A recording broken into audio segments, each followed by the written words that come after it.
Feliz día. Estamos en una nueva entrega de La cosa es conversar. Creo que no hay mejor manera de hacerle honor al arte de conversación que hablar del arte de conversar con uno de los maestros del coaching en Venezuela, maestro de maestros, Mónico Carvajal.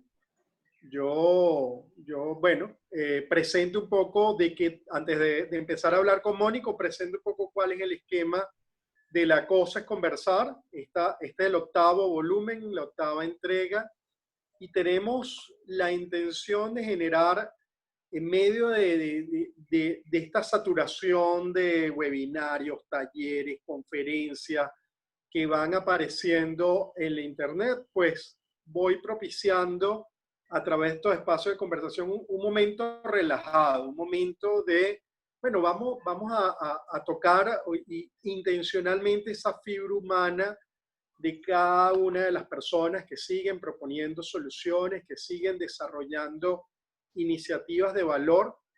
Y en el caso de Mónico, no es solamente ahorita, se trata de años de trabajo al respecto.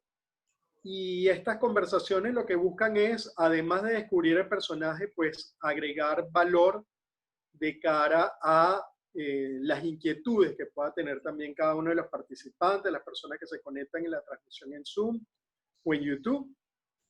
Y pues, Mónico, yo arranco estas conversaciones sin mucho protocolo y mucha solemnidad. Vale. Yo arranco preguntándote cómo te presentarías tú. ¿Cuál es tu pitch de presentación inicial allí para que te vayamos conociendo y descubriendo, quien no te conozca, ¿no? Porque ya somos unos cuantos quienes te conocemos y admiramos tu trabajo. Preséntate, Mónico. Muchas gracias, Félix. Primero que todo, te doy las gracias por abrir este espacio, como tú muy bien lo decías, para refrescar, para cambiar. Hoy está siendo un día precioso. Es un domingo, de verdad, 14 de junio. Bien bonito y bien interesante. Entonces, tú me dices que me presente con un pitch. Bueno, yo tengo varios pitch. Tengo un pitch cuando me ofrezco como profesional en el área de coaching, en el área de la psicoterapia. Tengo otro pitch cuando me ofrezco como director de un instituto que maneja y forma gente en esa área. Son dos cosas distintas, ¿verdad? Una cosa es hacer coaching, otra cosa es formar gente en coaching. Y tengo otro pitch que es el pitch que yo tengo cuando conozco una persona, no sé, en un avión, cuando uno viajaba, en un supermercado, etcétera, ¿no? Yo siempre digo, Félix, que yo no tengo esa fantasía de que a mí me conocen. Entonces yo siempre digo, mira, chico, yo primero soy hijo de llanero. Fui en Guacalao para acá, para Caracas, para nacer nada más porque era precaria las clínicas ya en San Fernando de Apure, por allá por los años 50. Y, y entonces mi padre y mi mamá pues se vinieron para Caracas para que yo naciera aquí en el año 56, por allí, justo cercano a la caída de Marcos Pérez Jiménez. Y bueno, en esos avatares tuvieron que quedarse porque no pudieron regresar. Parte de lo que ha pasado ahorita a mucha gente con el coronavirus, los agarraron atrapados en un sitio. Entonces yo crecí en esa doble en ese doble espacio. Entonces me presento generalmente como llanero porque, bueno, parte de mi infancia cuando fuimos a Barinas, aunque haya nacido en Caracas, pues estudié ya primaria, después empecé bachillerato, lo terminé aquí en Caracas y estaba en ese saltimbanqui. Entonces, bueno, hijo de llaneros, me gusta las cosas sencillas, a veces extremadamente sencillas, como el llanero, ¿no? Claro, preciso, directo al grano y muy consciente de que justamente en esta sencillez hay también una transitoriedad.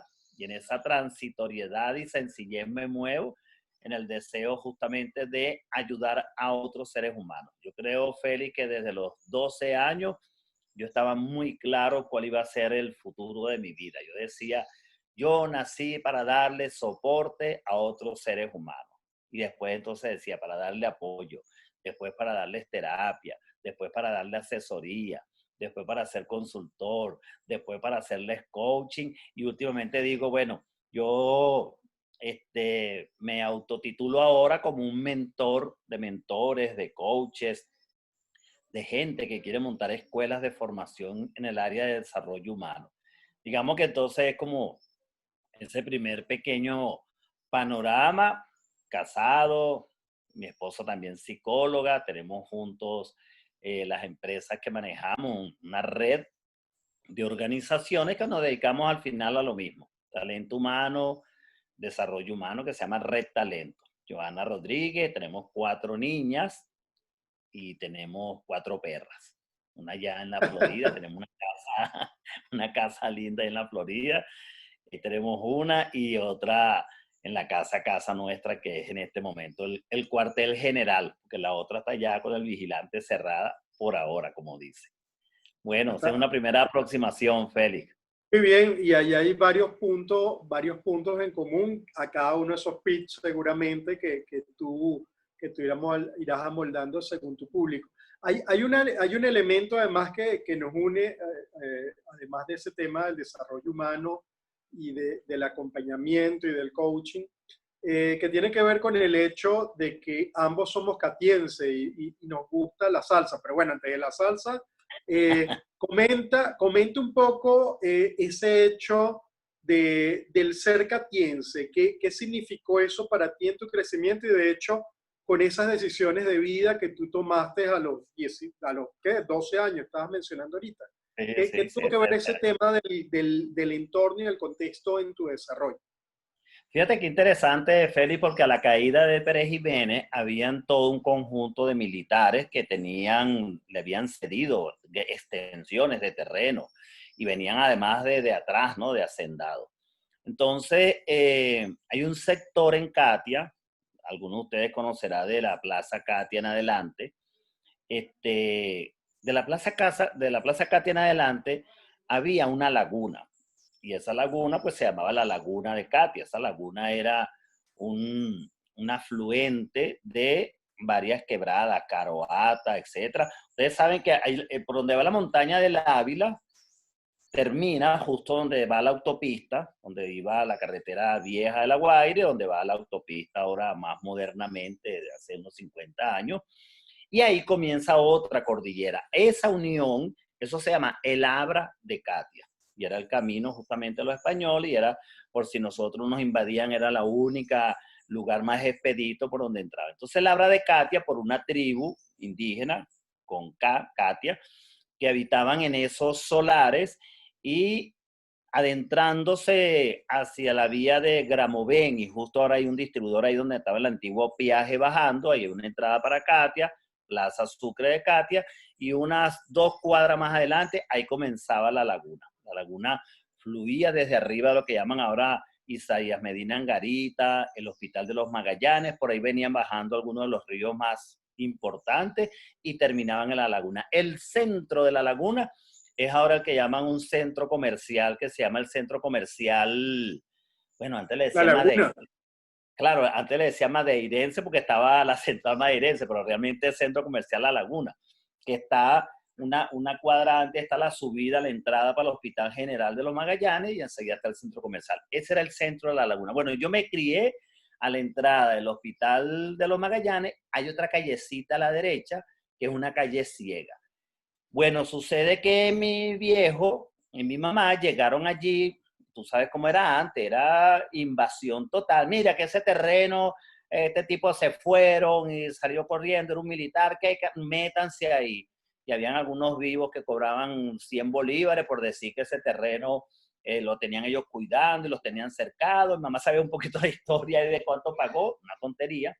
Y nosotros quedamos a la orilla de la laguna. Entonces era interesante porque era aproximadamente 1 metro que daba para la laguna, pero y después estaba la laguna como tal. Entonces el tiro era, y yo recuerdo alrededor de los 5 o 6 años, estábamos como dije, íbamos a Barinas, regresábamos, pero veníamos a ver el rancho. Y a 5, a unas 5 cuadras, pasaban camiones con escombros. Entonces uno le sacaba la mano y venía con el camión con escombros, se paraba en el borde de la laguna y echaba los escombros, ¿no? Entonces ahí empezamos a ganarle terreno a la laguna. Ponían estacas, latones para ganarle piso.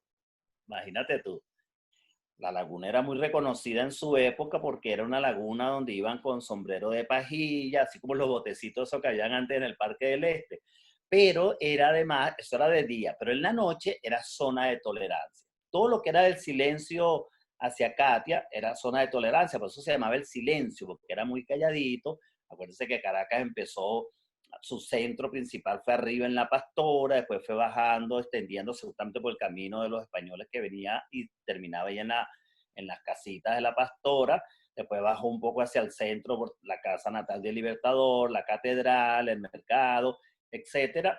Pero del Silencio para allá, eso era zona prohibida, eran cañaverales, eran otras cosas, y ahí comenzaron los primeros centros, vamos a decir así, de trabajadoras sexuales.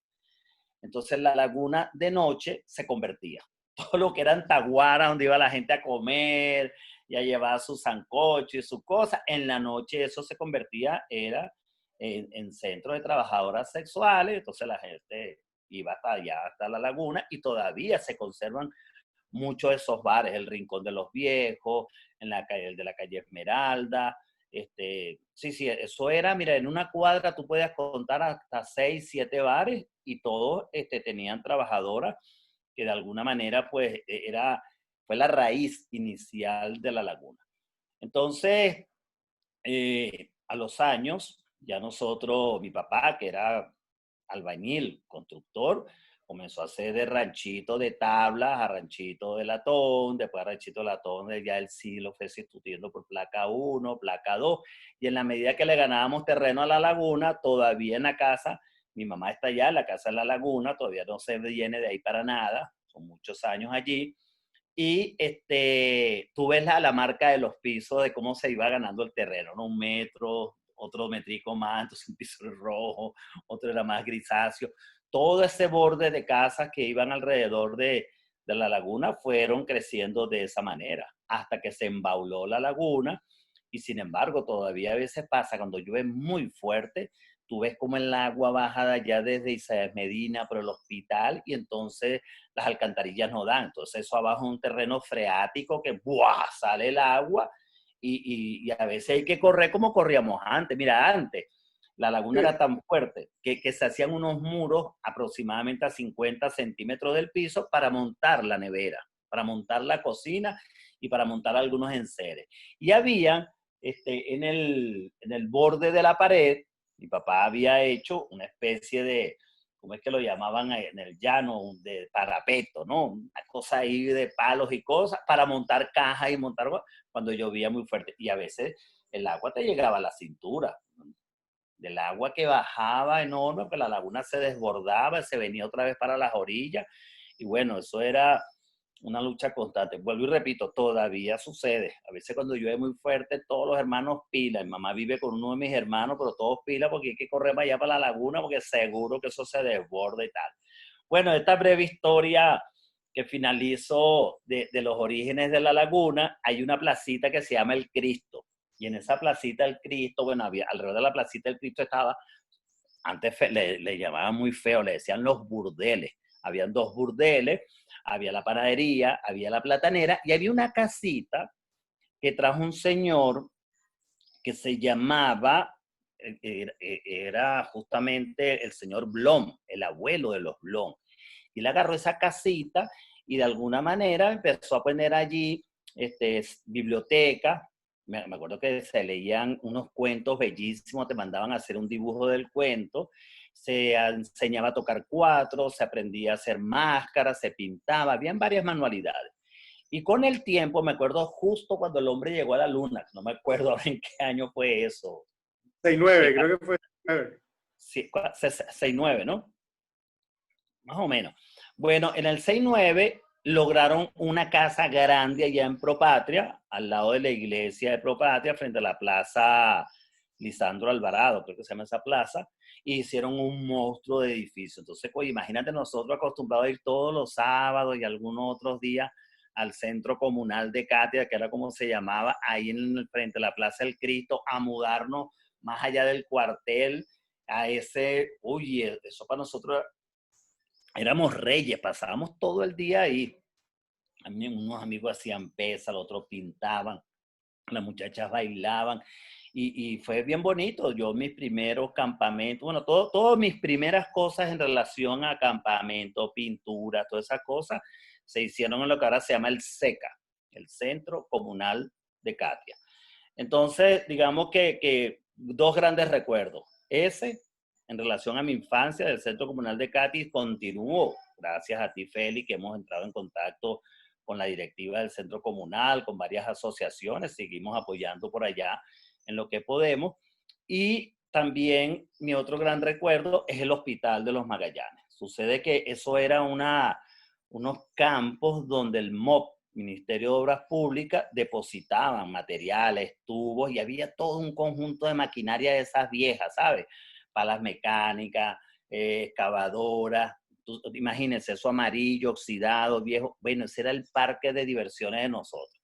¿No? Teníamos un hueco en la reja, esa entrada para el Hospital de los Magallanes. Justo de ahí en adelante comenzaba todo ese depósito del MOP hasta allá arriba, hasta el hospital, que después justamente desocuparon todo ese depósito y fue donde dieron entrada, que pega justamente con todo lo que es Isaías Medina, y hicieron el Hospital General del Oeste, y posteriormente en esa recta hicieron varios urbanismos y hicieron todo un conjunto de edificios y casas. Pero eso antes era, como decíamos, monte y culebra. Eso era para nosotros pasear, divertirnos, correr, patinar. Cuando me acuerdo que hacían unas patinatas enormes, cuando estaban haciendo ya la avenida para arriba para el Hospital de los Magallanes, tú sabes que iban por pedazos, cerraban, hacia otro pedazo, entonces eso era una bajada. ¡Guau! Y uno se tiraba en patines ahí en diciembre.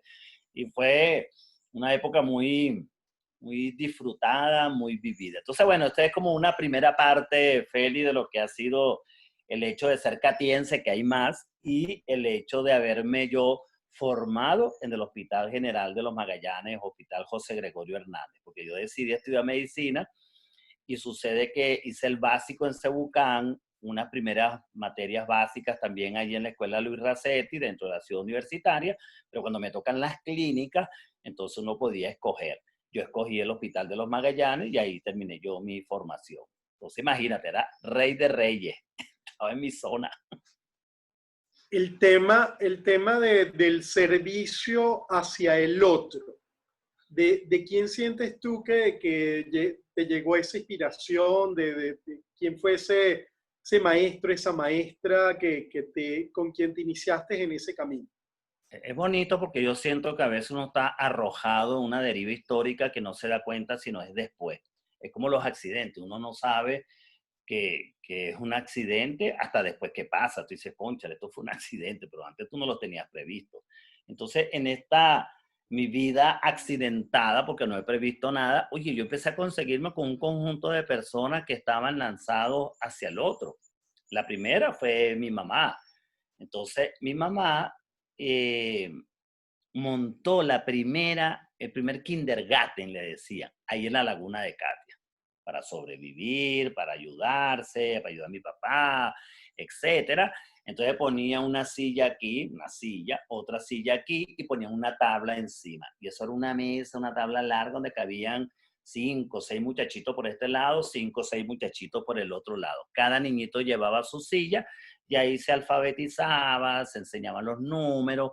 Y mi mamá tenía entonces conexión con la Escuela Nacional América, que estaba justamente en la calle Colombia, cerca de la 24 de julio, y la directora Ninfa de Ortiz, que ahora tiene una escuela que lleva su epónimo, su nombre ya en Altamira, la directora de ese colegio, de esa escuela siempre decía, pero señora Carvajal, yo no sé qué hace usted con estos niños, pero lo que nosotros no logramos hacer aquí en un año, usted lo logra en meses sola y sin recursos, porque había una pizarrita, la tabla, la silla, y nosotros que ya hacíamos de cuidadores desde los 5 o 6 años. Entonces mi mamá fue mi primera inspiración, tanto para lo bueno como para lo malo. Lo bueno, era maestra, era formadora, cuidaba a esos niños, porque no era nada más darle clase, yo recuerdo que a veces había que darle de comer y pasaban todo el día ahí. Uno no se preguntaba por qué esa dinámica, pero así era, llegaban a las 7, 8 de la mañana y eran las 3, 4 de la tarde y todavía estaban allá en la casa. Y lo malo es que entonces mi mamá fue salvadora, sobreprotectora, todavía. La viejita tiene 93 años, tú pasas por el frente de la casa, allá en la laguna de Katy, le han echado su chasco porque entonces, ay, regáleme un poquito de agua. Y entonces cuando vamos a ver, mamá, y la licuadora, ay, esa fue esa desgraciada que le regalé el agua, se metió y se robó la licuadora. Y ya no se dio cuenta, la viejita cuando está sola, ¿no? Entonces, bueno, como te digo, mi primera inspiración fueron mis padres, mi papá también, era un hombre muy dado, muy regalado, eso como patología, eso no lo copié, eso lo sané, eso lo trabajé porque entonces tuvo ferretería, tuvo un camión, justamente trabajando en barrios, etcétera. Y con el tiempo, mi viejo, pues lo que dejó fue tremendo cajón lleno de facturas que le debían y obviamente ese negocio quebró porque era muy bueno.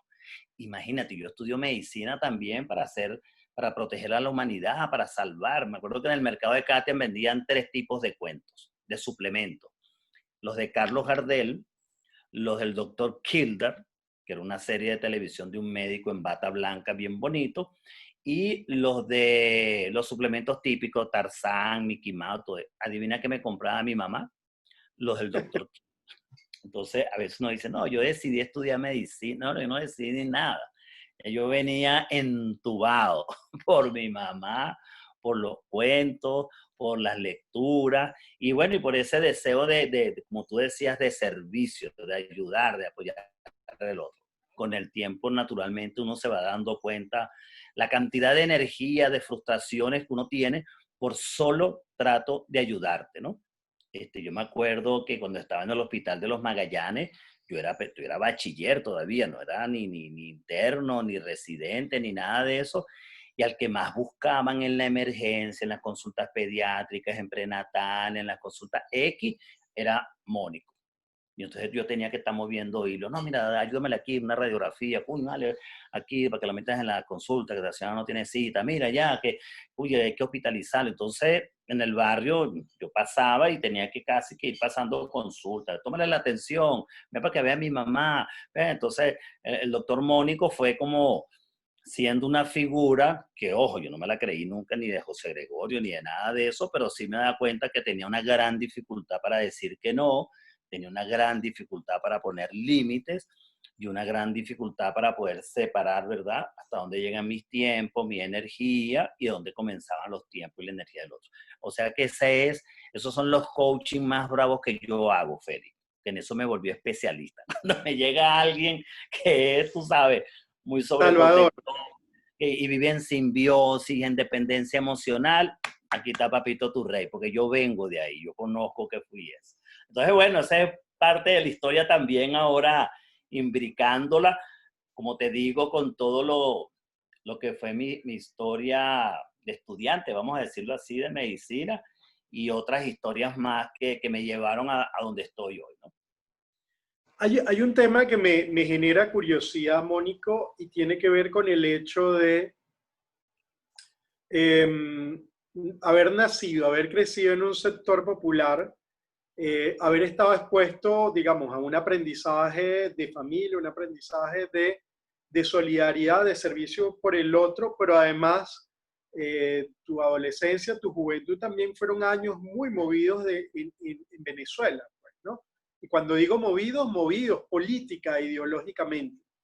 Te confieso que actualmente estoy viendo una serie sobre la vida de Jaime Garzón, que muy seguramente podrá tener alguna contemporaneidad contigo, pero en el caso de él, bueno, se veía como en su crecimiento llegó a estar muy cercano a todos los movimientos de izquierda, insurreccional, etcétera, y cómo él desarrolló un camino a través del humor en donde siguió sirviendo y generando conciencia hacia su país, pues, ¿no? Y siendo muy solidario. ¿Cómo fue ese crecimiento personal, profesional en una Venezuela que estaba también debatiéndose ideológicamente fuertemente? Porque por un lado teníamos Acción Democrática P, pero por el otro lado estaba quien te decía, no, eso, digamos, ese no es el camino es otro. ¿Qué pasó con ese crecimiento de Mónico en ese entonces? Sí, yo creo que también ahí fui arrojado. Fíjate, cuando yo entro en la Escuela Básica de Medicina, ya Caldera había sacado un decreto de unas declaraciones de eliminar las técnicas del país. Y eso generó un rebulicio, ¿sabes? Enorme, porque entonces o tú eras bachiller o eras profesional de tercer nivel, pero el nivel técnico, entonces ya no podía ser. Y uno se preguntaba, pues, un hombre de tanta avanzada como lo fue Rafael Caldera, en relación a protección laboral, a protección, pero en la parte educativa, no sé, los asesores, no sé qué pasó, que nosotros, o yo comencé a como a tener la vivencia de lo que eran los movimientos opuestos al régimen de aquella época, o sea, opuesto a Caldera. Entonces yo me veía envuelto porque en aquella oportunidad no era tan clara la cosa. Tú convivías con la gente del MIR, convivías con la gente del PCB, convivía con la gente del MAS. Quiero decir, cuando no estabas o eras Adeco Copellano, estabas en No Esta Otra Torta, y había todo un conjunto de personajes súper interesantes. Entonces, oye, el haber conocido a Di Primera, el haber cantando ahí en la plaza, viéndolo y escuchándolo, a Teodoro Pekov, a José Vicente Rangel. Y después me topé con un señor que se llamaba Alfredo Maneiro. Alfredo Maneiro es el creador de la causa R, la anterior, la antigua. Y dentro de la central se creó una célula que se llamaba el PRAC. PRAC con la R al revés también como causa radical. Y yo no sé por qué, una vez me veo yo pegando afiches del PRAC, tú sabes, ahí en las columnas, por la aula magna, por la biblioteca, convocando no sé para qué cosa, y entonces alrededor se junta un poco de gente, y entonces yo, de un día para otro, me volví revolucionario. Y te lo digo inocentemente, porque no tenía ideología. Sí, nosotros habíamos visto unas clases de marxismo, habíamos visto algunos sociólogos, Niklas Luhmann, como parte de la formación dentro ¿cómo se llamaba? Introducción a las ciencias y lo que nos daban medicina en la escuela básica. Para mí esa vaina siempre era un relleno, ¿no? Pero interesante porque te va a dar cierta formación. Apenas me gradué de médico, también me lanzó la deriva para otro lado y yo empecé a hacer un trabajo comunitario interesante en Isaías Medina Angarita, porque sucede que obviamente ya me conocía toda esa zona en el hospital, yo era como una referencia y entonces no sé cómo alguien pide que yo me vaya de médico rural para un ambulatorio tipo 3 que había en el barrio Isaías Medina Angarita, por allá por la calle, por el barrio La Cruz. Las torres porque había una torre de electricidad altísima y abajo hicieron un ambulatorio de 3 pisos, por eso decíamos ambulatorio tipo 3 porque tenía hasta hospitalización, etcétera. Y ahí como que tuve que soltar un poquito, yo invitaba a la gente a la Causa R, hacíamos torneo de pelotica de goma, que eso era como el buque insignia, ¿no? Eso era lo que hacían en las lomas, en el Amparo, por todo eso, era partido mira, se hacía partido de pelotica de goma hasta en unas subidas así y con una sola pelota, esa pelota no se podía perder. Bueno, pues eran torneos de mediodía, un canto al pueblo, venía, tú sabes, todo ese farandulero político para lograr el clientelismo. Y bueno, estábamos ahí, pero ya yo era médico en el ambulatorio, ya yo decidía ciertas cosas, llevar medicina, traer otros médicos, traer un G, cortar pelo, porque hablamos con la gente del INSE, pero entonces también me había arrojado en el sentido de que la unidad sanitaria me llama y dicen, doctor, nosotros queremos que usted coordine a los ambulatorios del oeste, pues. Entonces, yo dije, está bien. Bueno, sucede que esto estaba comandado era por los ADECO. Estaba en esa oportunidad, sí, estaba Carlos Andrés Pérez, estaba de ministro, eh, eh, todo un conjunto de Lewis Pérez, gente de la Acción Democrática. Y entonces a mí me llegaban, imagínate, para poder llegar la gente a hacer el año rural o trabajar en algunos ambulatorios con unas tarjeticas que decían, esto lo manda fulano de tal. Y entonces yo tenía que jugarme con eso y de repente me veo en el CEN de Acción Democrática, sentado en la Secretaría de Profesionales y Técnicos, y entonces ya me olvidé de esa parte revolucionaria porque yo lo que quería era hacer el bien, quería llevarla, lo que llamábamos antes las campañas y llevar vacunas y llevar cosas. Bueno, y ahí fui entrando, hasta que conozco en persona a la hija de Carlos Andrés Pérez, la que está viva, que tiene enferma renal. Esa mujer siempre ha tenido una sensibilidad social única, ahorita se me va el nombre, que vive aún, ya está viva, vive aquí en Caracas, y mire, esa muchacha se metió en Nueva Tacagua, que es como cuando uno viene por la autopista, ya sea bajando o subiendo, y ve como unos bloquecitos viejos. Bueno, esa era, se llamaba así, Zona de Recepción de Danificados del Área Metropolitana. Eso lo creó Diego Arria. Entonces, cada vez que se caía un cerro, para Nueva Tacagua. Entonces, Nueva Tacagua eran unas casas que eran como cuartos, 5 cuartos, 5 familias, un solo comedor y un solo baño al final. Y después se crearon todos esos edificios, que ninguno de esos edificios era habitable porque se montaron unos terrenos que no eran adecuados y se metía la gente, sacaban la gente, ahorita no sé qué paró. Pero Nueva Tacagua se convirtió entonces, en aquella época, después que salieron esos gobernantes, en un nicho donde todos los carros robados iban a parar allá. Tráfico de droga era para allá, tráfico de blanca era para allá. Y esta mujer, la hija de Carlos Andrés, se metió con todos los hierros. No era que siempre iba, pero ella era la que estaba atrás empujando al papá para que le dijera al comisionado de salud, para que le dijera a la policía metropolitana, para meter el ejército, la cédula. Y la parte de salud me encargaba yo. Entonces, esa fue para mí mi gran laboratorio, Nueva Tacagua, porque imagínate, desde transformar niños de 13, 14 años que jamás habían salido de Nueva Tacagua, que no tenían cédula, que nunca habían pisado otra civilización, porque allá adentro tenían todo, una iglesia evangélica, el comedor, la escuelita, no sé qué, una cancha. Entonces, bueno, eso fue una pasantía interesante de casi 2 años mientras estuve yo en el cargo y como comisionado especial para todo el aspecto de salud de Nueva Tacagua. Entonces, por ahí iba toda esa rama entonces yo era adecuado a conveniencia, porque coño, tenía esta relación, conseguía recursos, podía traer médicos, e inclusive la Organización Panamericana de Salud, en esa época, viendo el trabajo que yo traía, decía, coño, doctor, usted tiene que formarse en planificación y desarrollo en el área de salud. Entonces, de proyectos de salud. Ay, ¿qué tengo que hacer? Tiene que irse para Medellín, tiene que irse para Colombia. Así, ¿yo cómo? No, no, aquí está todo, me quita su boleto, va a llegar a este hotel, le vamos a pagar todo. 6 meses estudiando planificación en proyectos de salud, y ahí comienza como mi primera salida desde el punto de vista de formación profesional, para después regresar e institucionalizar con Ledesma, cuando estaba de gobernador. Implementamos el PAMI, Proyecto de Atención Materno-Infantil, que era que se daba la leche en los ambulatorios a los niñitos. Eso fue todo un operativo, pero yo era como la cabeza logística del proyecto. Implementamos el mejoramiento de varios hospitales de la Policía Metropolitana, que después lo tumbaron allá en el Guarataro, la creación del materno infantil de Macuto. Entonces, bueno, ahí empezamos a crear porque había recursos y estaba de alguna manera ya sensibilizado, pero ya yo tenía un pie en el otro lado. Ya yo había comenzado a formarme como psicoterapeuta gestal. ¿Y estuviste en Medellín en qué año? ¿En qué año Eso estuviste? fue por los años 90. 90, No, 90 no, y no, por mentira, no, 87, 87, 88. Sí, y sí, no, años, aquí iba a decir 90. años ¿Ah? candela. Años candela, pues, ¿no? Claro. Entonces yo estaba Imagínate. en esa mirada, ¿verdad? Siempre he sido, como digo yo, un viajero que otra vez la deriva me ha llevado por ahí. Y entonces yo viajaba en representación no de la OMS, sino de la OPS, ¿no? Que es otro organismo, la Organización Panamericana de Salud, y es diferente a la Organización Mundial. Entonces todavía tengo relaciones con la Organización Panamericana, grandes amigos, grandes amigas, a veces colaboro en alguna cosa con ellos, tienen su sede ahí en Altamira, detrás de la Clínica La Ávila.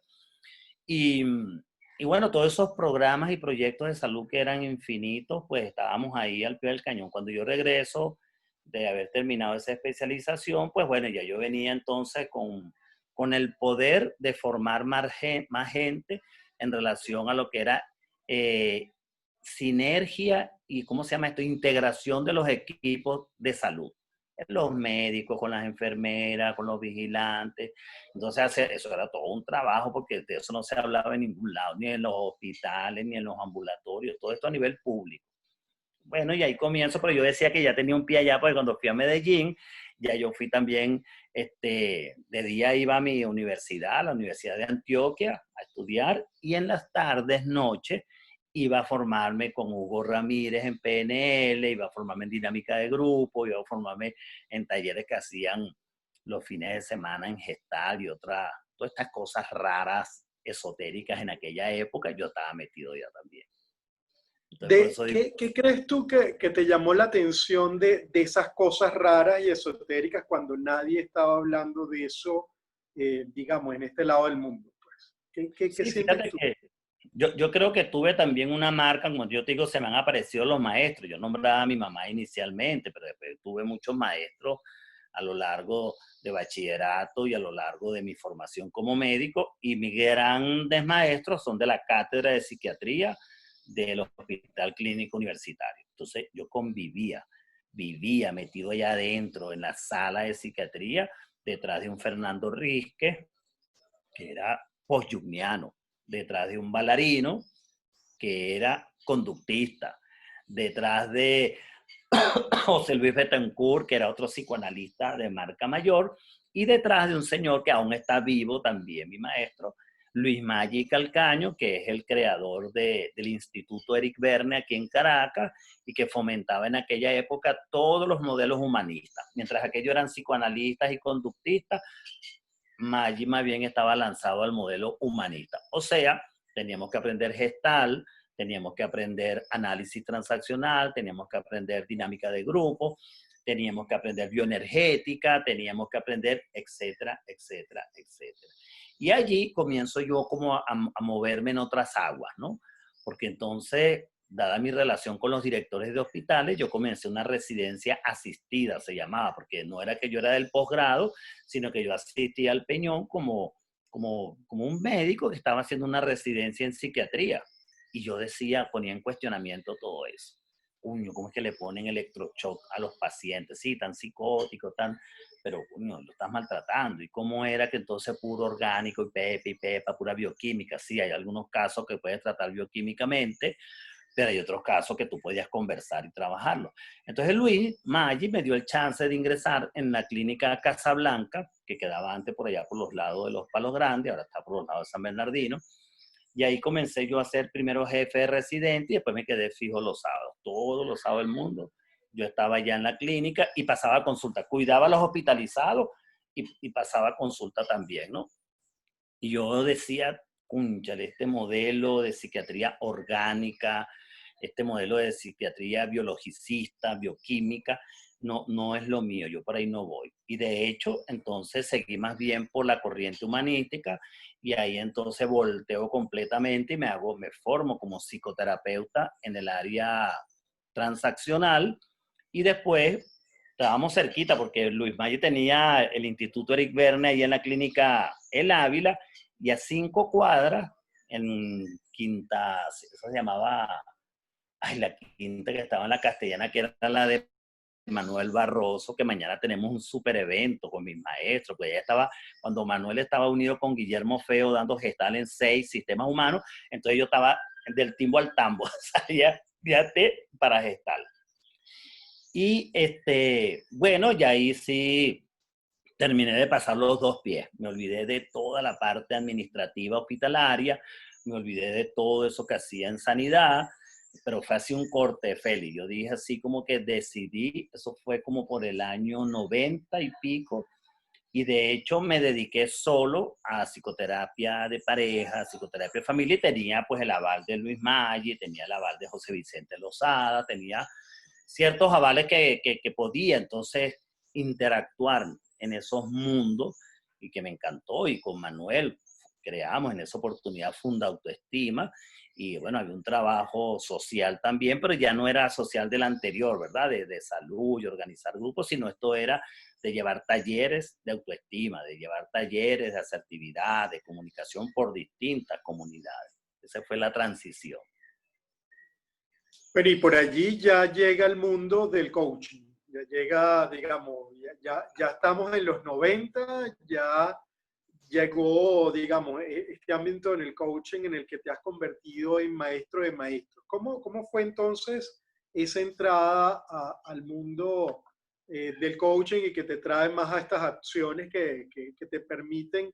Y en unos minutos ya vamos a hablar de esto de acompañantes del futuro, pero háblanos un poquito entonces más de estos años más recientes. Sí, yo creo que allí yo salto después de la formación con Manuel, con Luis Maggi, José Vicente y muchos otros más. Me acuerdo que estaba, siempre se me olvida, Simón Bubat, que hacía bioenergética, fue por Chuao. O sea, teníamos una movida bien interesante en la parte humanística.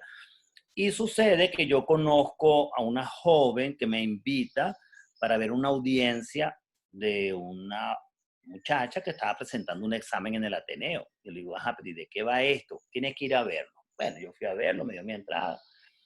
Y se aparece la muchacha y da una facilitación, el escuchar, los actos lingüísticos. Le digo, oye, interesante esto que está diciendo. Pero después se para una persona y le dice, a ver, ¿qué opinas tú? Autoevalúate. Y entonces públicamente esta mujer se autoevalúa y se dice cosas. Y entonces después también la supervisora le dice cosas, pero ahí frente a 40, 50 personas. Y yo digo, wow, qué manera de aprendizaje tan brutal. No es que te lo dicen a ti solo como hacía uno en gestal, ¿verdad? Que tú tenías tu supervisor, pero te veía con el paciente se iba y después te caían encima. Bueno, ¿y cómo fue que tú no viste este split? ¿Y cómo fue que no hiciste aquí la transferencia de tal? ¿Y cómo fue que no hiciste aquí la silla caliente? ¿Y cómo te retroflexaste aquí? Oye, ¿qué es esto? Ayer en público, bueno, esa persona era Alicia Pizarro. Entonces yo me acerco y le digo, mira, ¿qué es esto que están haciendo? Esto se llama coaching ontológico. Yo quiero saber de eso, bueno, para aprender de eso tienes que ir para Chile. ¡Wow! Tan lejos, porque no van a estar aquí en Caracas. No, no. Toma el teléfono de Rafael Echeverría. Imagínate el teléfono, pues, qué correo ni qué nada, ¿no? Te llamamos a Rafael. Hola, señor Rafael, ¿cómo está? Yo estaba en amores ya con Joana, mi actual esposa. Mira que somos un psicólogo y una médico, estamos interesados en el programa, ¿qué hay que hacer para estar allí? Bueno, mira, déjame chequear porque yo estoy empezando un programa, era así como el mes que viene, estoy arrancando un programa el mes que viene, ya estaba corriendo el año 94, con el Tecnológico de Monterrey, pero ustedes tendrían que venir 3 veces a Querétaro, allá al ombligo de México, como le dicen, y formarse con un grupo de profesores. Ustedes serían las 2 únicas personas que vendrían invitadas a ese proceso, porque esto es solo para profesores del Tecnológico de Monterrey.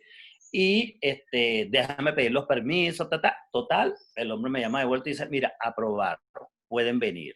Entonces, mira, esto cuesta tanto, no sé, 5,000, 6,000 dólares, Dios mío, ¿en qué nos metimos?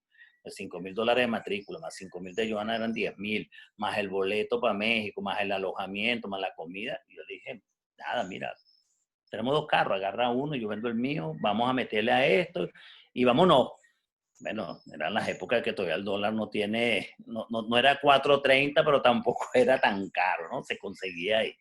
Y nos fuimos para México. ¡Wow! Eso fue un baño, Félix, de aprendizaje porque, ¿sabes que el campus de Querétaro tiene una particularidad que es donde se concentraban, no sé ahora, se concentraban, era como una encrucijada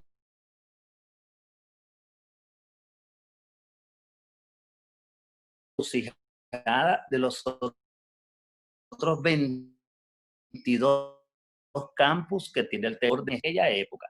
Bueno, entonces estábamos con la crema de la crema, eran como 150 profesores de diferentes campus de México escogidos para ese programa y nosotros 2 ahí, tú sabes, solitos ahí dándole. Bueno, cuando yo me acuerdo cuando yo hago mi primera audiencia, que era como se llamaban estas evaluaciones públicas junto con Joana, wow, vienen mis clientes, pues ya yo tenía clientes, yo venía, como te digo, de los 90 trabajando con Duncan, con toda la gente que creía en los procesos humanos a esa forma humanística, pues, Pozo de Rosa, técnicas de visualización, etcétera. No éramos consultores en el área dura, pero éramos asesores en el área blanda. Entonces yo invité a algunos clientes, invité a que me vieran, y me acuerdo que separaba a la gente y decía, no, pero ¿cómo le van a hacer esto a Mónico? ¿Cómo lo van a evaluar aquí? Y yo, cállese callado, y Alicia, y Ivonne Hidalgo, dándole duro ahí. No, pero es que este es un proceso, este es el aprendizaje. Bueno, entonces, ya para la graduación, final del 94, nosotros le decimos a Rafael Echeverría y a Julio Laya, que eran los conductores del programa allá en el Tecnológico, miren, nosotros queremos llevarlos para Venezuela, ¿sí? Y yo le había dicho a Alicia, pero Alicia me dijo, habla con ellos. que yo no tengo como la fuerza y el poder y la estructura que tú tienes. Ya yo tenía una pequeña oficinita allá en Bellomonte, no tengo ni oficina para poder convocar, ni no, vamos a hacerlo, vamos juntos y hagamos esto. Entonces me dice Rafael Echeverría, no, Mónico, pero es que ustedes son, mira, América del Sur es como una punta de arena y ustedes están en toda la punta. Por delante lo que tienen es por mar Caribe. Por la derecha tienen la Guyana Esequiba y están peleando porque dicen que eso ustedes están reclamando que eso es suyo. Por debajo tienen un selva, Monte y Culebra, todo Brasil, toda la Amazonía.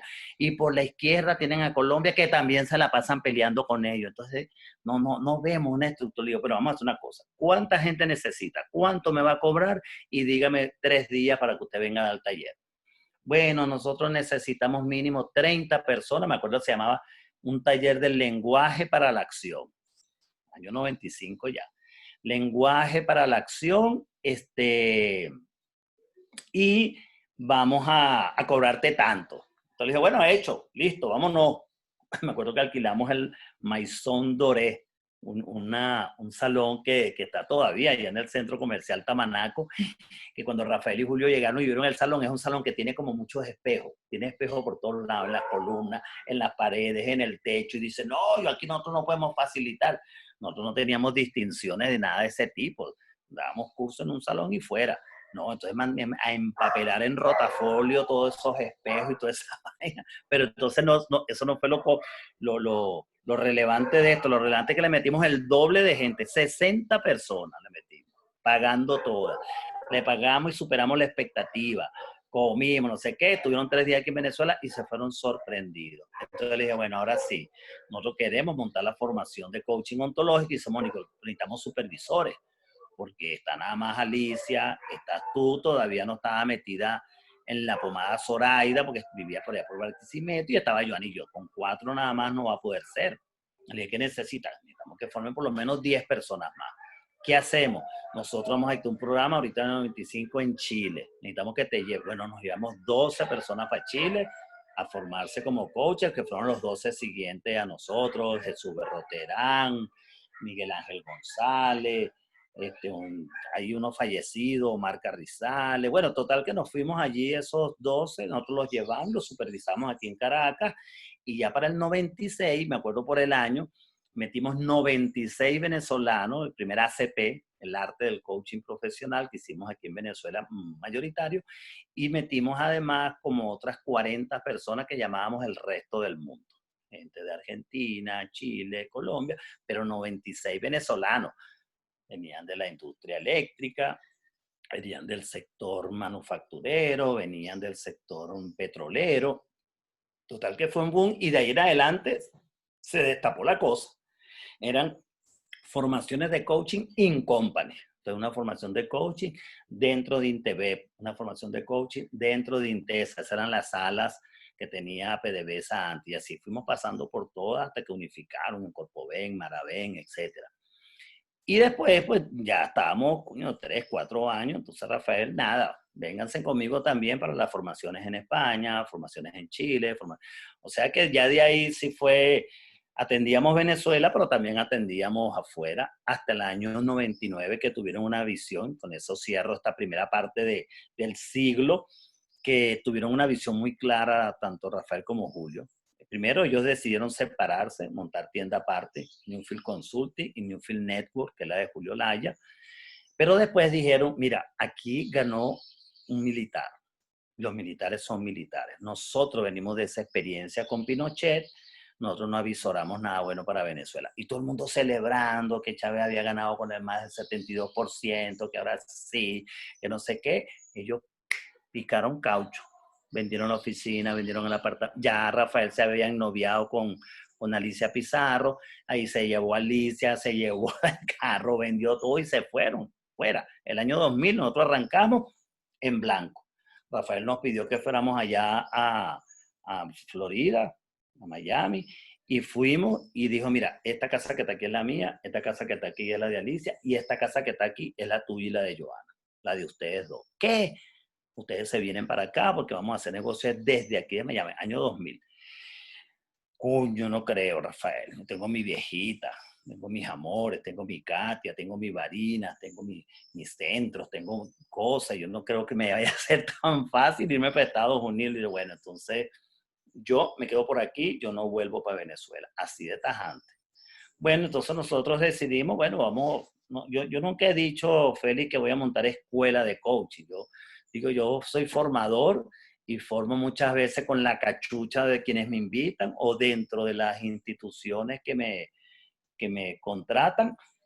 Pero entonces nos llamamos red, es una red talento. La red tiene unos salones, tú los conoces en la Florida, la red tiene una escuela del Instituto Eric Verne, que yo dirijo también desde finales del siglo pasado, desde el principio de este siglo, ya 20 y pico de años en esto. Y tiene MTH, como Joana es psicómetra, ella mide, ella evalúa estudios de clima, selección de personal, entonces nos complementamos con la consultora que se llamaba Grupo Sistemas y Procesos Venezuela. Todo eso se conformó dentro de una red, más otra oficina que tenemos afuera en España, que es la que facturaba por allá. Entonces, bueno, nos quedamos nosotros como formadores y en paralelo pues comienzan a surgir, yo creo que después del 2002 comenzaron a venir otras escuelas de coaching, coaching con PNL, coaching transformacional, la gente que se haya formado con nosotros que lo hace muy bien. Yo reconozco siempre a mis amigos de donde está Jesús Berroterán, Indelcer, Ivonne tenía su propia escuela, pero ya las escuelas de afuera no tuvieron tan alto peso porque, bueno, había que pagar en dólares, ya la cosa se empezó a poner difícil aquí en Venezuela, pero nosotros como que no, nos encargamos de ese mercado. Entonces, bueno, hasta ahí un poco la historia de cómo llegué al coaching, cómo lo iniciamos y arrancamos, y bueno, y de resto cómo lo hemos continuado de la mano todavía. Nosotros invitamos a Maturana, invitamos a Fernando Flores, invitamos a toda la gente reconocida en el área del coaching, Fernando Sáenz, Ford, Elena Espinal, y después, bueno, surgió aquí la ICF y han surgido otras asociaciones y otras federaciones, y nosotros, bueno, nos hemos mantenido allí siendo congruente con lo que pensamos que es la formación de personas que se hagan cargo del desarrollo humano de otros seres humanos. Fíjate, Mónico, bueno, haciendo un reconocimiento de todo lo que hemos conversado hasta ahora, yo creo que, y me gustaría que a través del chat nos comenten qué tanto los que estamos asistiendo acá habíamos conocido esta historia viva de Mónico, pero además de la historia de cómo el coaching empezó a entrar en Venezuela y de cómo muchas de las escuelas y de los líderes de escuela formaron parte de estas redes y estas iniciativas en las cuales Mónico muy seguramente estuvo apoyando. Fíjate que, Mónico, tú ahorita estás, bueno, para el momento en que se vea esta entrevista, yo siempre diré que tú siempre estás en una movida, tú siempre estás proponiendo algo. En este caso, se trata de una convocatoria en donde quieres hablar de coaching y mentoring. Háblanos un poquito, pero primero, de cuál es la distinción entre una y otra, ¿sí? Ya. Y por qué en este momento vamos a hablar de coaching y mentoring. Sí, sí. Fíjate que yo tengo una preocupación desde que comenzó toda esta migración tan fuerte, ¿no? No solamente de nuestros jóvenes, sino de nuestros profesionales, que fue la primera migración que salió. Se nos fueron ingenieros petroleros, sedimentólogos, médicos, educadores, abogados, se fue de todo. Entonces, todo un conjunto de instituciones, primero en el área de la salud, oye, se nos fueron grandes directores de clínica que ahorita tienen puestos importantes en Chile, en España, en Argentina. Entonces, esta gente se fue de un día para otro y no logró delegar, no logró desarrollar a su suplente, a, como decimos, al segundo, ¿no? Si yo soy el primero, siempre tengo que tener claro quién es el segundo a bordo, quién viene después de mí, para yo entrenarlo en ese proceso. Coaching es un proceso de acompañamiento, mientras que mentoring sí es un proceso de transferencia de conocimiento. Digamos que en coaching está vedado que tú le des respuesta, que tú le des resultados, que tú le des soluciones a tu coachee, pero en mentoring es obligatorio que tú desde tu conocimiento, desde el área de expertise, desde tu sabiduría, tú le enseñes al otro qué hacer. Entonces mira cómo estamos ahorita, la industria eléctrica, la industria hidroeléctrica, la industria petrolera, el sector agrícola, todos los sectores no solamente están pobres de recursos, no solamente están quebrados, no solamente están en la carra plana, sino que no tienen gente que podamos otra vez entretejer ese tejido. No podemos nuevamente como volver a insuflar y darle el oxígeno mínimo necesario. Entonces, ¿qué sucede? Que de alguna manera, ya, me están esperando para la otra reunión, que de alguna manera a mí surgió esa preocupación y mira cómo nos agarró esta cosa de la pandemia, Félix. Nos agarró, como digo yo, con los pantalones abajo. ¿Quién iba a creer que en un instituto donde habían 600 chamos y habían a lo mejor 200 profesores o ciento y pico, wow, estos profesores de la noche a la mañana tenían que convertirse en expertos, tutores o mentores dando clases vía online? Entonces no saben, más saben mandar tareas, saben mandar ejercicios, pero nadie les dijo cómo se hacía esto. Entonces, para mí, mi inquietud y la preocupación que comparto con otros profesionales es que primero nosotros tenemos que insuflar, tenemos otra vez que rehacer, reestructurar los planos mentales y emocionales de muchos venezolanos, porque tienen el estima bajo, porque están frustrados, porque están desesperanzados, porque están ansiosos, porque están agotados, porque tienen miedo y ese miedo los lleva a la depresión, los lleva a la tristeza, etcétera, etcétera. Entonces, no vamos a tener ni tantos médicos, ni tantos psicólogos, ni tantos terapeutas. Entonces, tenemos que empezar a formar gente que se haga cargo justamente de estos procesos. Pero para formar a esa gente necesitamos primero mentorear, formar a la gente como mentora para que a su vez forme promotores en el área de la autoestima, promotores en el área del bienestar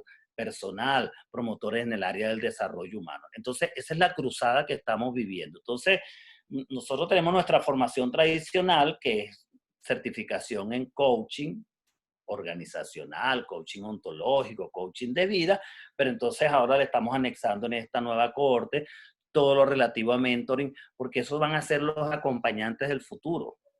Estamos en una visión ecosistémica totalmente diferente. Estamos en un mundo que de alguna forma nos dio la vuelta en relación a cómo vamos a producir económicamente, cómo vienen entonces todos estos espacios colaborativos, economía naranja, cómo vamos nosotros a solidarizarnos con todo un conjunto de comunidades que requiere de facilitadores, que requiere de gente que sepa mínimamente entrar en lo que es la estructura mental y emocional de otros seres humanos para acompañarlos. Entonces, ahí tenemos un gran trabajo, que sabemos que no lo podemos hacer solo.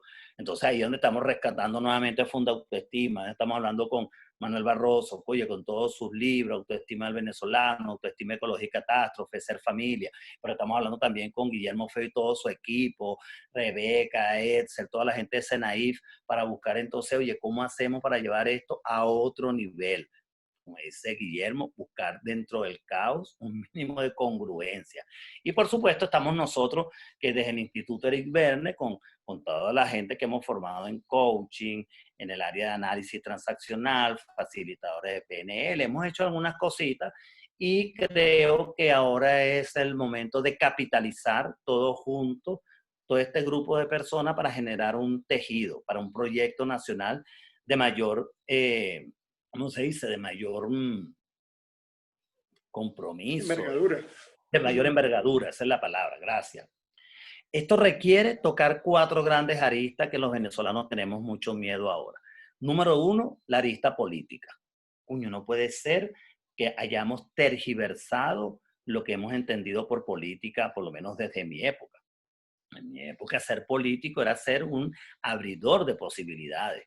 Ser político era un guía, era un líder que de alguna manera intervenía dentro de ciertas dimensiones sociales, económicas, para dar un marco lógico para lo que se iba a hacer. Entonces, esto se tergiversó. Nosotros hemos estado en charlas en colegio y le preguntamos a los chamos, a ver, levanten la mano, ¿qué vas a hacer cuando te gradúes? 5º año. Yo me voy, yo también. Bueno, depende del nicho, se van. Otro, público. No, yo quiero ser influencer, youtuber, diseñador no sé qué tal. Dios mío, y entonces, manos, ¿de qué vamos a dejar todo este país? Y entonces viene la pregunta de oro. ¿Quiénes de ustedes quieren ser líderes políticos? Todas las manos abajo. Oye, entonces decimos, ay, entonces manos de quién vamos a dejar el liderazgo y todas estas redes sociales tan importantes, manos de quién vamos a dejar el poder, no el poder como una manera tergiversada, corrupta, de clientelismo político, no el poder como tener la razón, como ser el protagonista, no el poder para imponerse sobre los demás, el poder que tenemos justamente como seres humanos en sociedad de abrir otros espacios diferentes que sean de coparticipación, de mejor ciudadanía, de civismo, del aspecto ético, del aspecto moral, y digamos que por ahí va esa cruzada, por ahí es que estamos lanzando la legión de hombres y mujeres que podamos ir, yo no sé si al rescate, pero sí a la co-construcción de un tejido, por lo menos desde el punto de vista emocional, que para mí es lo primero, es lo más importante, y después vendrá todo lo demás, lo técnico, lo logístico, lo tecnológico, etcétera, etcétera, etcétera. Ahí va el proyecto entonces de acompañante de futuro. ¿Cuál es el perfil de las personas que te interesaría que se sientan convocadas para este proyecto y para esta iniciativa? O sea, porque luego están los que van a recibir o van a ser facilitados, pero ¿quiénes te gustaría que se estén sentando a esas formaciones junto a ustedes? Esa es la convocatoria que estamos haciendo para mañana, lunes 15 a las 12 del mediodía. Guillermo Feo desde Tenerife, que lo atrapó la pandemia por allá. Manuel Barroso desde Miami, que también se quedó atrapado allá. Y yo aquí desde Caracas, atrapado en mi casa. Vamos a exponer justamente para la gente cuál es el perfil, cuál es el propósito, qué es lo que estamos esperando. Y por supuesto, en el deseo de efectivamente tener varios grupos. Yo así lo sueño, no sé si va a ser así, pero así lo sueño. Un grupo de 50 personas que va a tener al menos 24 horas de formación para tener el mismo ancho de banda. Yo te digo a ti, Feli, por favor, tú que eres un connotado facilitador, que has pasado por todo un conjunto de formaciones, como cualquiera de los que están aquí, Tibaire, Rosalinda, etcétera, y les digo, mire, vayan y encárguense de esta comunidad de profesores o de muchachos, de líderes, para que refuercen tu autoestima, para que refuercen su inteligencia emocional. Entonces tú vas ahí desde lo que tú has aprendido, desde lo que tú sabes y desde tu experiencia. Entonces yo lo que estoy buscando es que tengamos ese mismo ancho de banda, que tengamos algo parecido. Y lo más parecido, a según yo, como dicen allá en el llano, es el modelo de Manuel Barroso. Coño, Manuel le ha dedicado 40 años al trabajo de la autoestima, de la mirada de los sistemas, de los contextos, de las diferentes fases. Entonces, tener por lo menos un modelo, no es el verdadero, no es el único. Ya Guillermo está también, Guillermo Feo, que en conjunto fueron originarios pues de toda esta fuente y yo he aprendido otras cosas desde el punto de vista ontológico. Entonces, cómo hacerlo más eficiente, más rápido, más directo, más productivo para formar a estos primeros mentores que se hagan cargo, como tú dices, de esos futuros facilitadores. De eso vamos a estar hablando mañana. Yo también hablo todos los días a las 10 de la mañana por mi Instagram, hago un live, como @Mónico Carvajal, donde voy tocando algunos temas y después me escribe la gente por privado y les voy dando datos y tal. ¿Cómo se participa en la actividad de mañana? Bueno, ya tú, Félix, tienes los datos para la gente que nos está escuchando. Y yo creo que, como dice Tibaire, mira, tenemos el nicho de los condominios, tenemos el nicho de los educadores, tenemos el nicho de los jóvenes, el nicho de las mujeres, tenemos el nicho, de empresarios, tenemos el nicho al infinito y más allá. Entonces, trabajo tenemos, pero necesitamos gente. Recursos tenemos poco, pero necesitamos eficientizarlos, ¿no? Para hacer lo mejor que podamos con lo poco que tenemos y básicamente formar la gente, generar ese grado de conciencia, ese grado de sensibilidad y cultivar lo que pensamos va a ser la Venezuela del mañana, desde el punto de vista democrático, desde el punto de vista de convivencia ciudadana y desde el punto de vista emocional. Excelente, Mónico. Bueno, definitivamente estamos en un momento en donde la colaboración, el reconocer que ninguno de nosotros puede por sí mismo generar las soluciones, pero que además urge la emergencia de soluciones, de líderes, de gente que no tenga miedo a ser constructores de soluciones. Y como dices tú, o como dice esta propuesta que nos están haciendo, ser acompañantes de ese futuro. Antes de cerrar, Mónico, yo quiero hacerte una pregunta. Vale, El hecho me de están esperando. sí, el hecho de ser catiense, el hecho de ser salsero, ¿cómo te ha ayudado tú en toda esta construcción personal y cómo ayuda a un acompañante de futuro? Bueno, yo creo que hay tres cosas bien importantes. Primero es esa desinhibición que tenemos los que bailamos salsa, los que cantamos o los que hacemos qué. Porque, oye, usted no puede ser de Katia, de Petare, de Casalta, de Caricuao y no haber bailado salsa nunca, no haber sido un matiné, no haber levantado una muchacha. Somos eso y las muchachas, estar en deporte, estar en cosas, ¿no? Entonces yo creo que el reconocimiento de esa naturaleza humilde, sencilla, directa, es fundamental. Eso por un lado. Y por otra parte, el tener a flor de piel esa sensibilidad social que no se gana cuando uno vive, ojo, no discriminando a nadie, pero si usted vive en cumbres de no sé qué cosa y vive por allá arriba tal, ahí es diferente. Aunque ahorita, fíjense cómo lo tenemos metidos a todos con todo. Usted va para la Avenida Libertador y pensaba que su edificio era privilegiado y al lado tiene una misión vivienda. Y usted va por allá para Santa Mónica y pensaba que usted se había montado en las cumbres y al lado tiene una misión. Entonces, ahora tenemos la sensibilidad, aunque no nos guste, aunque no querramos verlo, están allí, son seres humanos con otras características, con otras condiciones.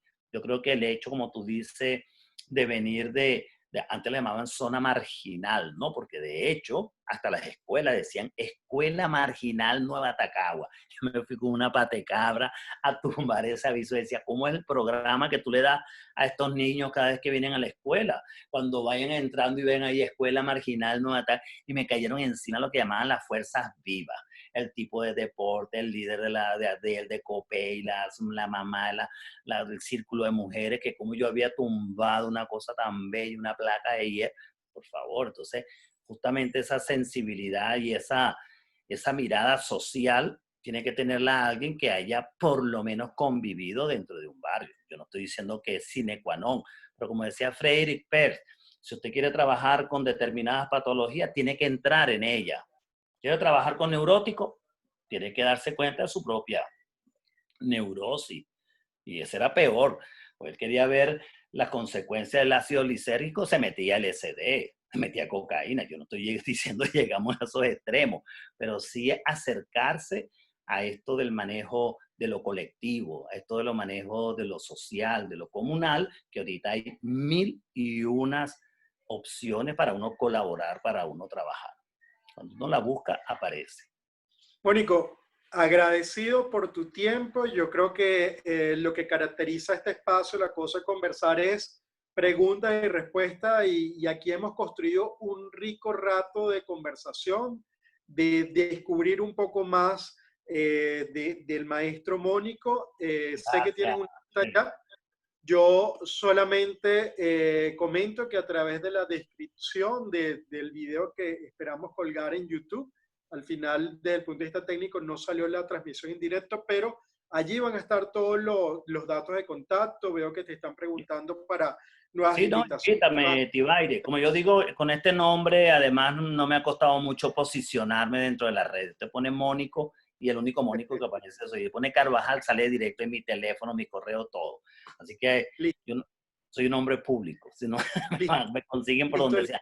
Gracias a ti, Félix. Gracias por este espacio. Seguimos compartiendo. Y nada, invitados todos a que sigamos ahí co-construyendo vida y sociedad para este lindo país que se llama Venezuela. Excelente. Entonces, si quieres, puedes desconectarte ya. Yo voy haciendo el cierre de esta actividad. Muchísimas gracias, Gracias. Mónica. Hasta luego a todas y todos, muy amables. Ok. Bueno, a quienes van quedando, simplemente me gustaría pedirles que en una frase, en una palabra, nos comenten qué les pareció esta conversación que acabamos de tener con Mónico, ¿sí? Y con ello, yo, mientras van escribiendo, les voy informando que este espacio, La Cosa es Conversar, normalmente lo hacemos los días lunes en la tarde, debido a que Mónico está arrancando este programa y en parte de su programación vi que tenía algo mañana en la tarde, le ofrecí poder tener esta conversación hoy domingo. De igual manera, estamos probando cuál es el mejor horario en estos momentos donde estamos flexibilizando la cuarentena. Y a todos ustedes, pues decirles que este espacio, La Cosa es Conversar, tiene un canal de comunicación, de informar cada una de estas actividades, que es un grupo WhatsApp. Tenemos una lista de reproducción en YouTube. En mi cuenta personal voy guardando cada una de estas conversaciones y queremos hacerlo a ustedes partícipes de este espacio, acompañándonos, proponiendo temas, dándonos su crítica en términos de qué les parece que estas conversaciones les están aportando, están siendo de significación en este momento donde más que nunca es importante el hecho de que podamos tener conversaciones que nos permitan construir, que nos permitan inspirarnos y, como nos decía Mónico, acompañar esa construcción de futuro. Voy a leer acá un comentario de Rosalinda. Nos dice: me pareció excelente, yo me estoy formando con él, pero no conocía de su vida y esto es un aprendizaje y mañana también estás inscrita. Qué bien, Rosalinda. Entonces te invito a que nos compartas los datos. Y ahorita te voy a anotar mi teléfono celular, me puedes mandar la información por allí. De igual manera, estás invitada al espacio en WhatsApp, a donde nos compartas allí, y será de gran valor poder conectarnos con oportunidades allí. Pues, ¿no? Me parece fabuloso este proyecto que refirió Mónico de formar facilitadores. Buenísimo, y tanto para ti como para Tibaire, todos los que estén interesados, me comprometo en hacerles llegar esta información. Si no hay otro comentario más, yo me voy también haciendo cargo de despedir este espacio. Se trata de La Cosa es Conversar, un espacio de generar un momento, digamos, de encuentro humano, de encuentro relajado, de ir conociendo la posibilidad de dar esa conexión inspiradora, humana entre todos. Tibaire, está levantando la mano. Ok, adelante. Bueno, muchísimas gracias, Félix, por el espacio y por bueno, no fue una conversación, fue una presentación magistral, pero no hizo falta las preguntas porque fue tan explícito todo lo que nos dijo Mónico a través de su historia, del por qué él está en el aquí y el ahora, que creo que todas las preguntas que iban apareciendo en mi mente se iban respondiendo poco a poco, ¿no? Esa es la ventaja de tener un estupendo orador y presentador en esto. Pero creo que quiero rescatarlo más. Bueno, todo fue muy importante a través de la historia que contó, pero yo creo que en este momento, en el aquí y el ahora de Venezuela, Mónico nos dio una visión de cómo las cosas se construyen a largo plazo, ¿no? Cuando él habla y comparte con nosotros cómo se construyó su casa, de dónde venían y todo el tiempo que ha transcurrido de la Katia de la Laguna de ese tiempo a este momento, nos está diciendo que ese es el proceso de reconstrucción, que así debemos hacerlo, o sea, que esa inmediatez y ese sonar de dedos para que las cosas funcionen, no es así. Fíjate, las raíces que él ha podido expander a este momento son tan sólidas que le permite a él seguir brindando oportunidades. Entonces creo que de verdad, bueno, yo iba tomando notas y se me perdió la hoja, ¿no? Pero creo que el mensaje más poderoso es que esa es la vía, indudablemente que esa es la vía. Y lo relaciono muchísimo, Félix, con una conferencia que tuvo Herbert Torres el pasado 3 de junio en Benachán, que hablaba bueno, de la situación del país y todo lo demás. Y él decía, entre otras cosas, que nosotros hemos experimentado unos cambios muy importantes y que en este momento, aunque nos sentamos en esta Venezuela postpetrolera y tal vez destruida, ¿verdad? Una de las riquezas más grandes es poder rescatar todo el inventario de las personas y de los recursos que tenemos para empezar desde cero. Yo hoy vi el paralelismo, o sea, tenía la conferencia de Herbert, tenía el aprendizaje de Mónico y yo decía, mira, es que está claro, lo que necesitamos somos promotores de convivencia, promotores de paz. O sea, realmente es desde ahí donde tenemos que trabajar y me parece estupendo. Y te digo a ti, bueno, tú que yo siempre hemos estado en contacto y andamos no es la misma movida, o sea, sí en la misma movida, pero en diferentes aulas, Claro, diferentes espacios. Que, bueno, mira, desde el nicho que nosotros ocupamos en la sociedad civil, nos encantaría poder contribuir con, con, esta, con este nuevo proyecto y a la disposición, Félix, ¿sabes? A la disposición siempre. Y también te quiero invitar, así como invité a Mónico, a que pudieras participar en nuestro programa en Mi Condominio en la Radio, para que hablaras de esta iniciativa de La Cosa es Conversar, porque no conozco otra vía de resolver los conflictos en la dimensión humana, sino conversando. Cuando nos formamos tú y yo como coach en emprendimiento e innovación, Elías y yo hicimos un taller que se llamaba Vecino no demande, converse. Y esa es la base de la solución de conflictos dentro de este espacio que son los condominios y las comunidades organizadas. Después te voy a facilitar las fechas, a ver cuándo nos acompañas, porque creo que esto tenemos que escucharlo todos quienes vivimos en comunidades y en condominios desde Radio Comunidad. excelente, Tibaire.